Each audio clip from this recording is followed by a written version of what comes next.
state hosting to the National Weather Service.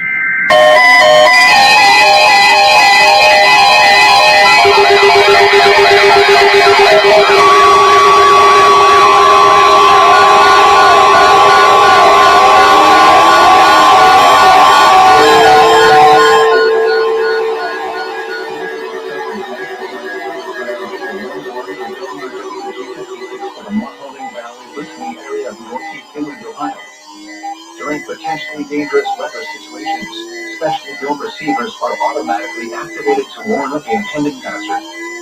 Tests of these receivers are normally conducted by the National Weather Service every Wednesday between 11 a.m. and noon. When there is a threat of or existing severe weather in the area, the test will be postponed until the following day. This ends the test of the National Weather Service weather radio warning alarm.